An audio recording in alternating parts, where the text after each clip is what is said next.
Welcome to Kenton's videos. Enjoy the video. Start by preparing your Mac for an Apple ID change.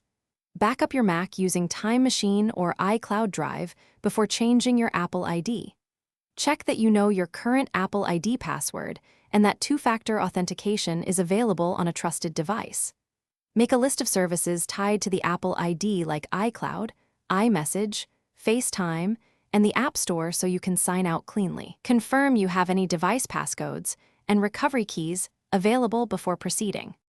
Open the Apple menu and choose System Settings to begin account changes. Click your name at the top of Settings and choose Sign Out to remove the old Apple ID from this Mac.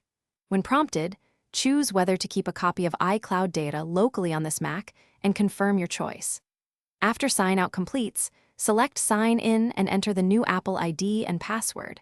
Verify the new account using the email code or two-factor prompt to finish setup. If you forget a password, visit iForget. Apple.com to reset your Apple ID password quickly.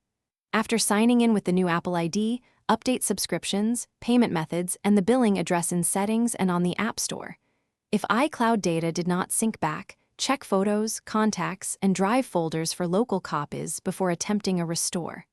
Contact Apple support if activation locks appear or if you cannot verify the new account. Re-enable services like iMessage and FaceTime and confirm everything functions normally.